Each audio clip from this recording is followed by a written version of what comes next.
Hello student. आज के video में हम लोग टॉपिक लेंगे रेडियस ऑफ कर्वेचर।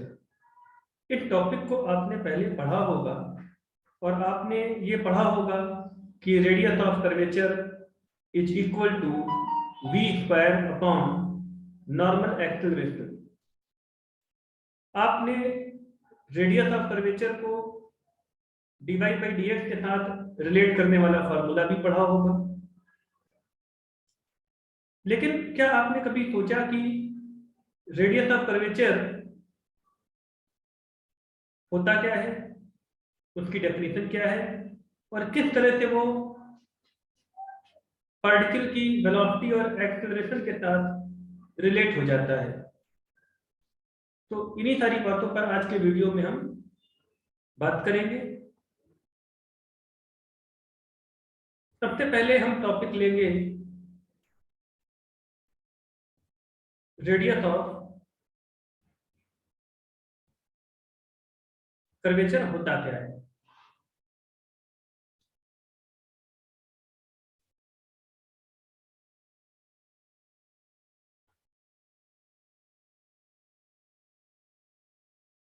तो देखिए, मान लीजिए कि एक कर्व है जो कि xy प्लेन में है।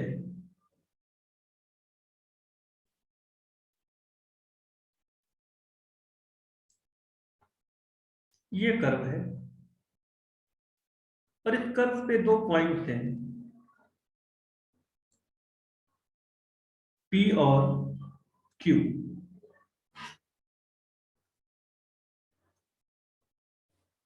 ये पॉइंट P है और ये पॉइंट Q है। पॉइंट P का टेंजेंट ये है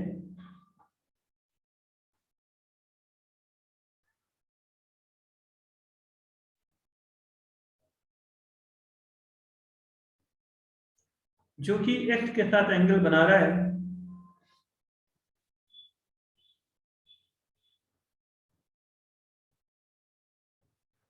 θ1। और पॉइंट Q का जो टेंजेंट है वो मैं ड्रॉ करता हूं।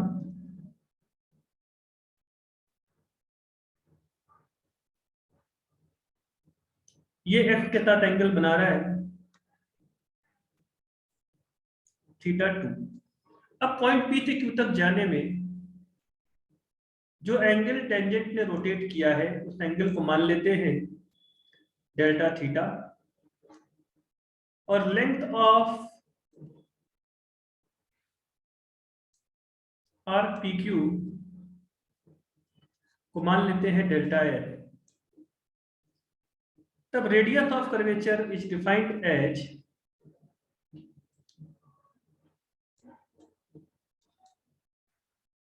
Limit of delta F by delta theta tending to 0, और ये हो जाएगा df बाई डी थीटा। तो रेडियस ऑफ कर्वेचर की जो डेफिनेशन है वो है df बाई डी थीटा। अब ये बात आप समझ सकते हैं कि अगर शार्प कर्व है,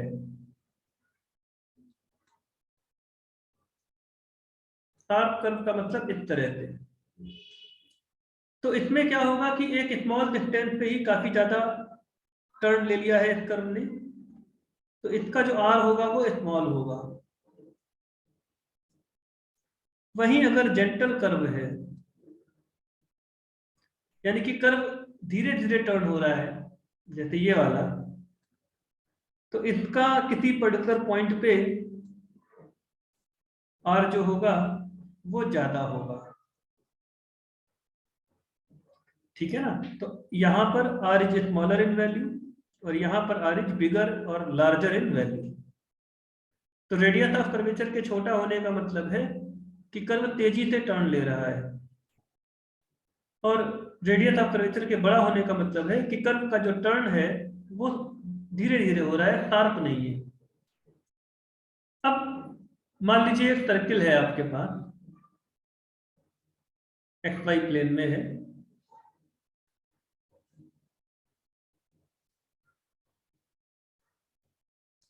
और सर्किल का रेडियस है ए। एक पॉइंट ले लेते हैं सर्किल पर, पॉइंट पी, और एक पॉइंट ले लेते हैं पॉइंट क्यू। पॉइंट पी का जो टेंजेंट है वो एक्स एक्सिस के पैरेलल है,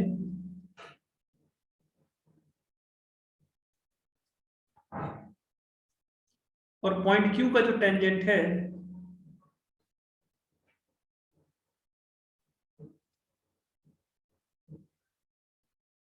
वो एक्स के साथ थीटा एंगल फॉर्म कर रहा है। अब क्योंकि radius is perpendicular to tangent, तो रेडियस ओपी और ओक्यू के बीच में भी जो एंगल होगा वो थीटा ही होगा, और length of arc P Q को आप कह सकते हो a multiplied by theta, where theta is the angle in radian. ये एस हो गया। अब जो रेडियस ऑफ कर्वेचर है उसको आप यहाँ पे कह सकते हैं F by theta, and that will be equal to a which will be radius of the circle. तो सर्किल एक ऐसा कर्व है जिसका radius of curvature is constant equal to radius of the circle. Circle में जो turn होता है वो एक यूनिफॉर्म रेट से होता है, सर्किल का जो टर्न होता है वो एक यूनिफॉर्म रेट से होता है। ठीक है जी। फिर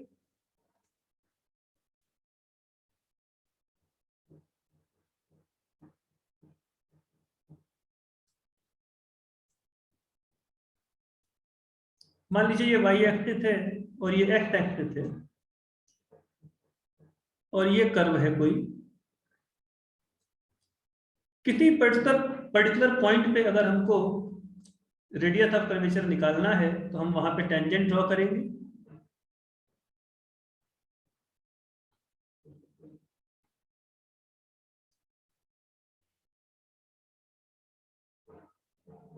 और मान लीजिए कि ये जो टेंजेंट है ये एंगल बना रहा है थीटा एक्स एक्सिस के साथ।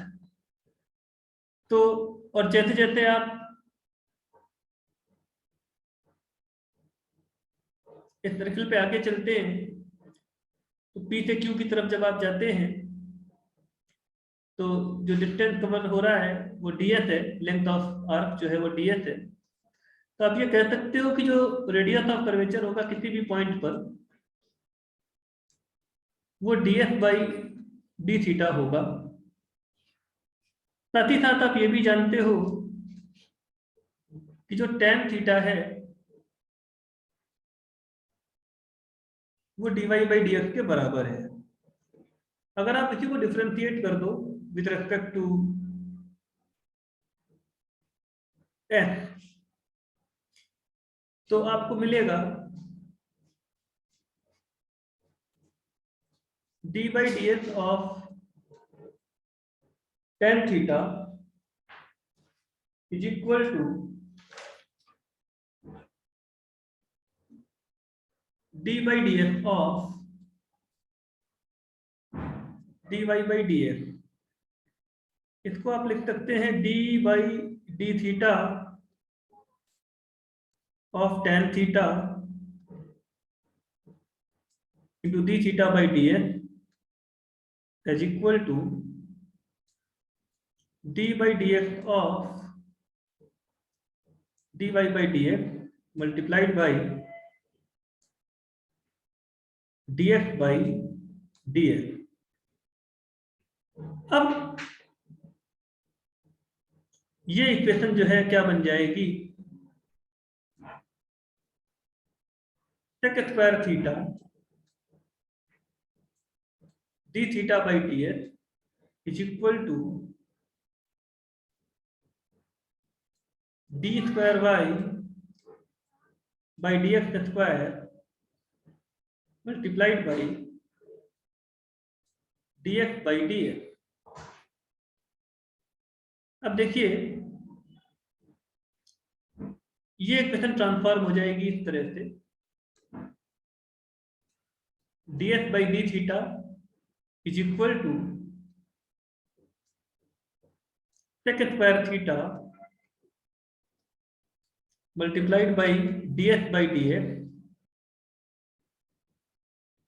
Divided by D square Y by D X square. अब ये बात आप लोग जानते हैं कि sec square theta is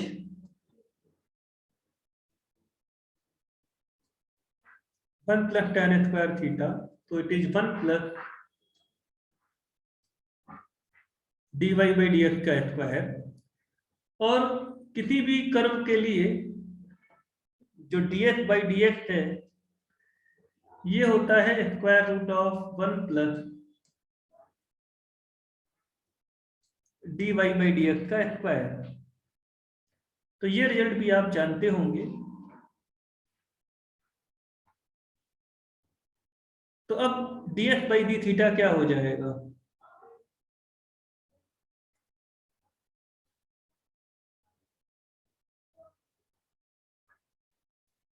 D X by D theta हो जाएगा one plus D Y by D X का square,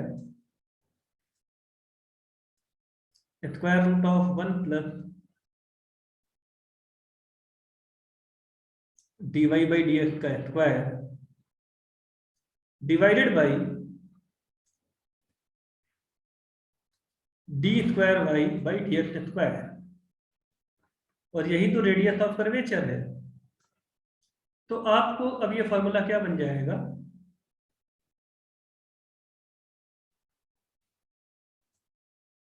radius of curvature is one plus D Y by D X का स्क्वायर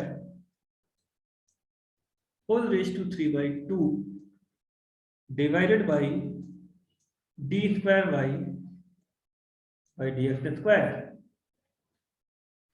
तो ये तो मैथमेटिकल रिजल्ट है जो कि किसी भी प्लेन कर्व के लिए जो कि एक्स वाई प्लेन में लाई कर रहा है आपको रेडियस ऑफ कर्वेचर दे देता है। ठीक है जी।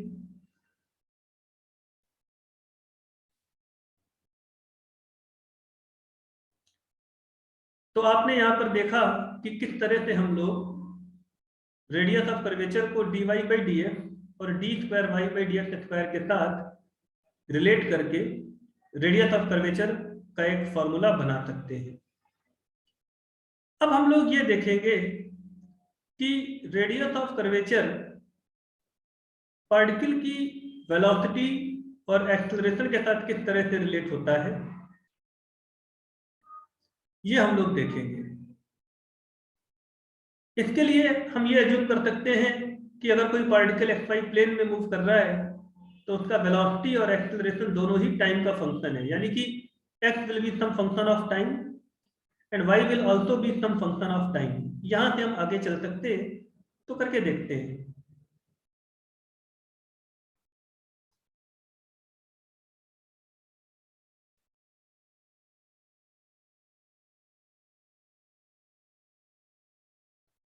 मान लीजिए x is some function of time and y is also some other function of time.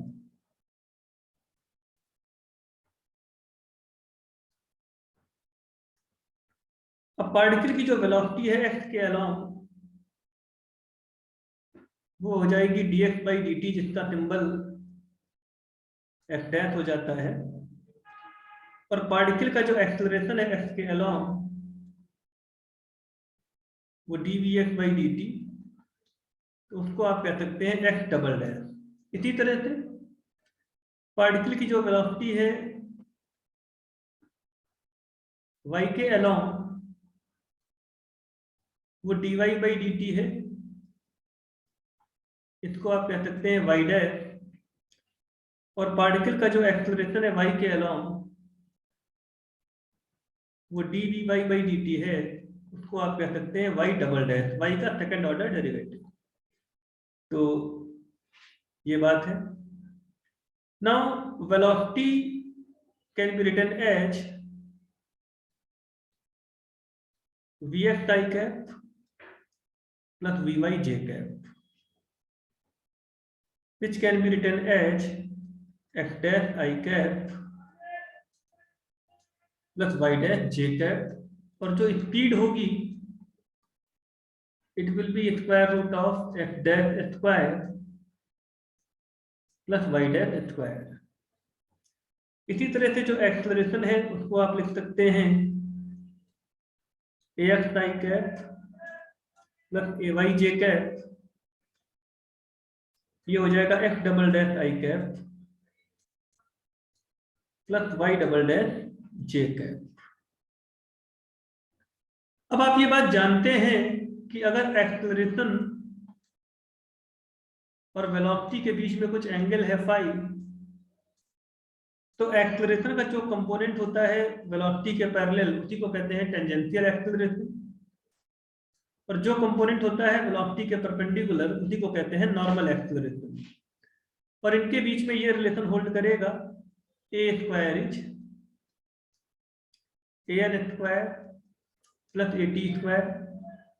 साथ ही साथ आप देख सकते हैं कि टेंजेंशियल एक्सेलरेशन इज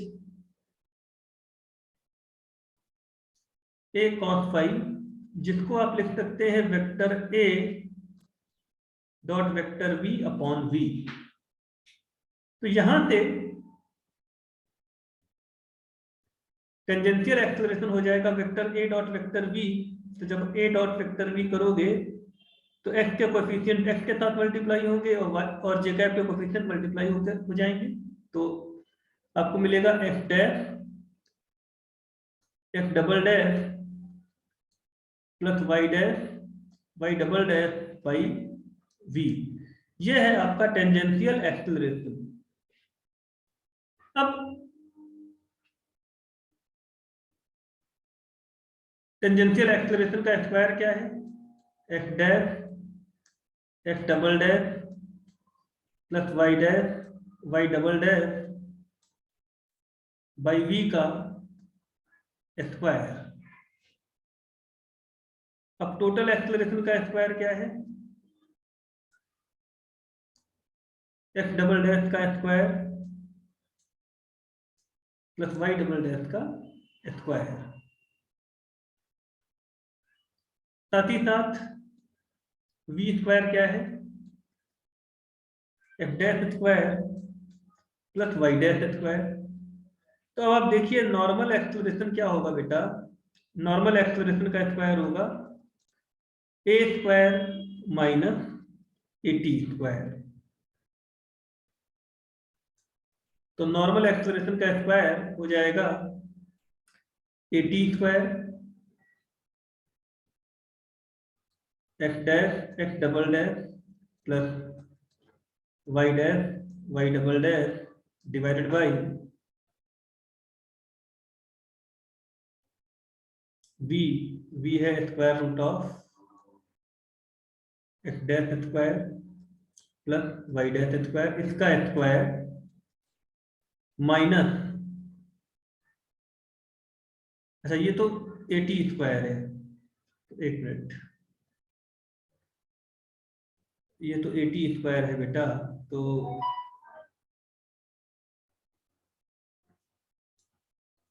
ये हो जाएगा a square minus a t square. तो पहले ए स्क्वायर लिखना होगा। ए स्क्वायर क्या है बेटा? ए स्क्वायर है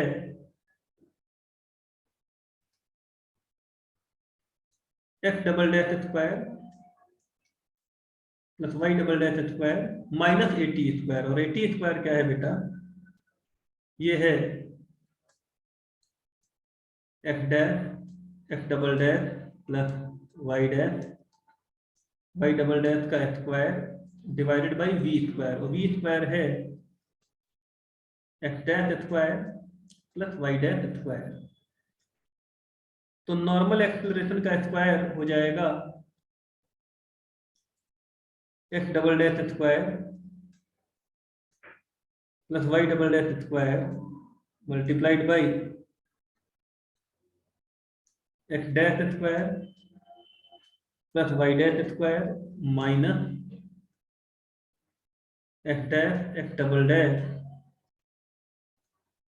plus Y dash Y double dash का स्क्वायर डिवाइडेड बाई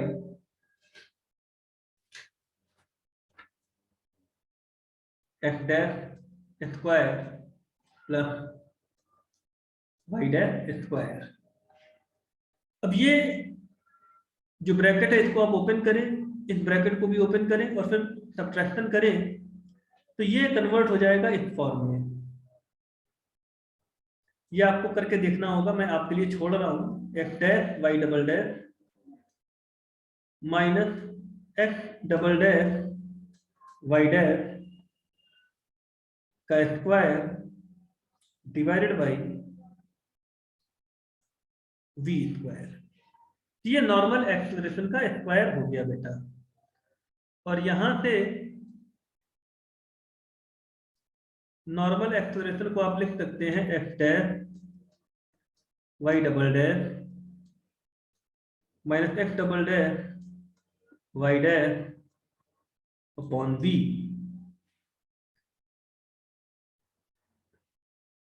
अब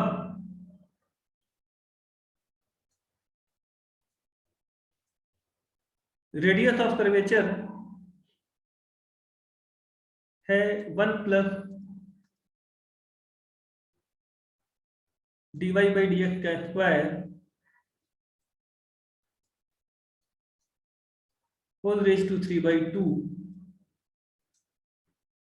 upon D square Y by D X square.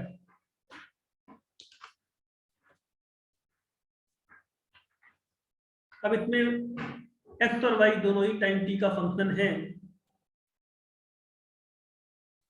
तो dy बाई डी एक्स को आप लिख सकते हैं dy by D T divided by D X by D T, और इसको आप लिख सकते हैं y dash upon x dash. फिर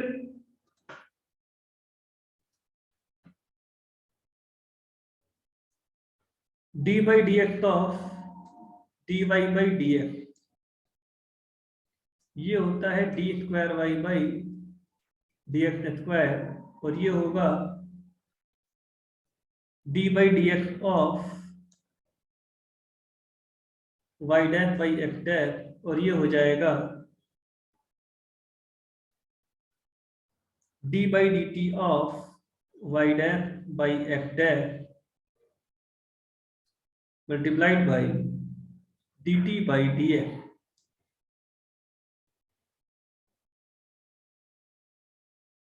तो अब आपको मिलेगा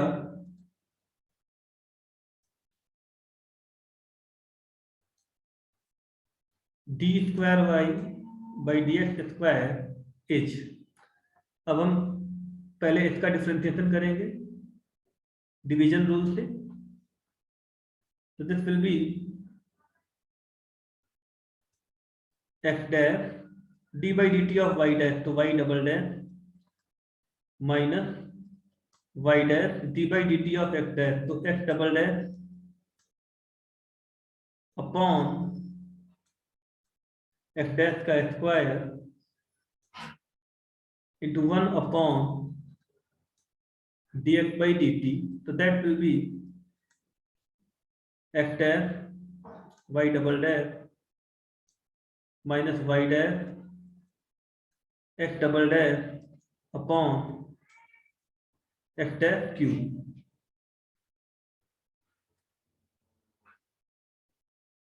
अब रेडियस ऑफ कर्वेचर क्या है?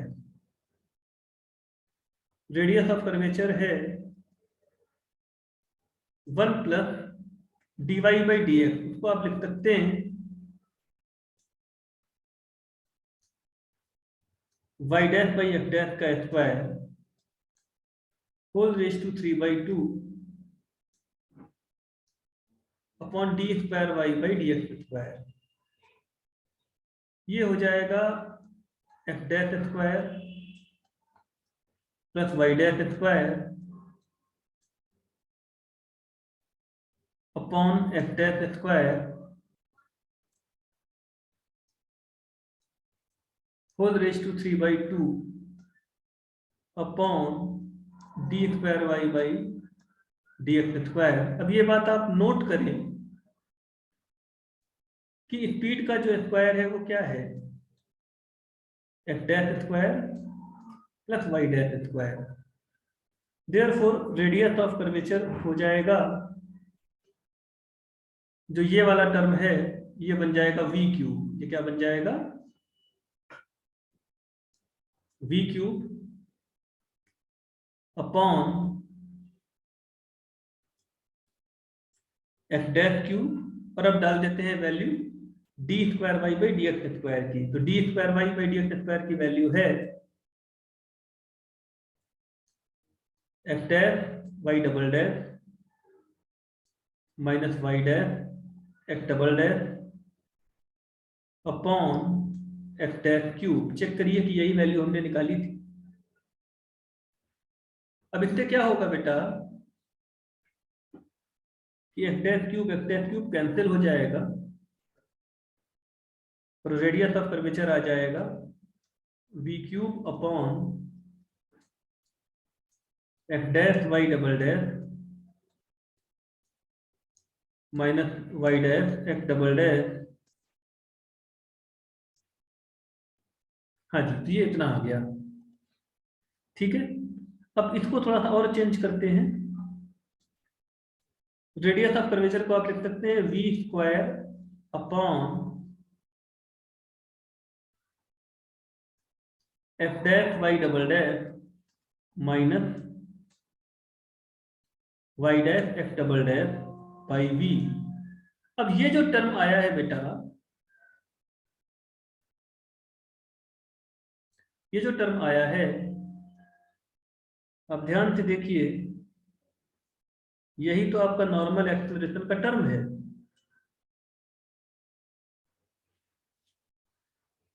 तो फिर फाइनली रेडियस ऑफ कर्वेचर क्या हो गया, V square upon normal acceleration. ठीक है, तो आपने देखा radius of curvature is speed का स्क्वायर बाई नॉर्मल एक्सेलरेशन, और उसको आप ये तो कह ही सकते हैं 1 plus D Y by D X का square whole raise to 3/2 divided by D square Y by D X square.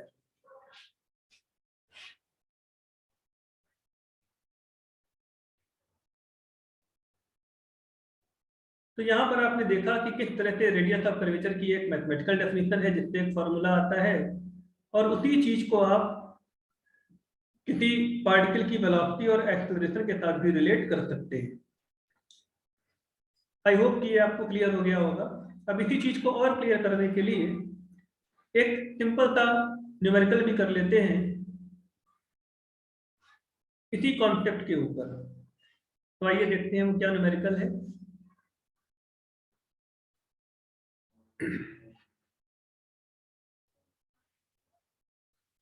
मान लीजिए कि एक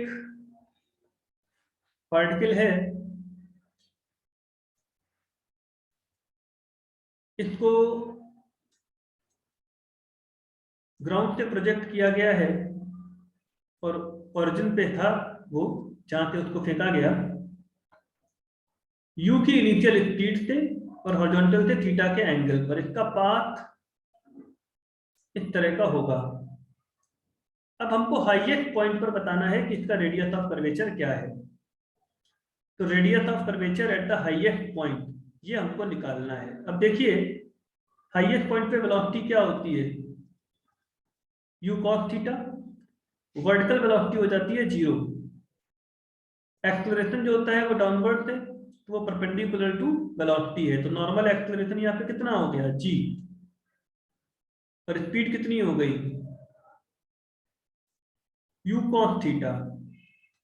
तो radius of curvature at the highest point क्या हो जाएगा, v square by an that will be u square cos square theta upon g। अब इसी को मैथमेटिकल फॉर्मूले से भी देखते हैं। तो इक्वेशन ऑफ ट्रेजेक्ट्री ये है y equal to f tan theta minus G X square upon 2u square cos square theta. अब इसी को अगर आप डिफरेंशिएट कर दें तो dy by D X is tan theta minus G X upon u square cos square theta. एक बार और डिफरेंशिएट कर दें आप इसको तो आपको मिलेगा D square Y by D X square is minus G by you square cos square theta. अब इसका जो माइनस साइन है वो आपको ये दिखाता है कि यहाँ पर स्लोप पॉजिटिव थी और जब वो हाईएस्ट पॉइंट से नीचे की तरफ जाएगा तो स्लोप निगेटिव हो जाएगी। तो माइनस साइन तो हमको ये दिखा रहा है कि slope will change from positive to negative, और इसका जो मैग्नीट्यूड होगा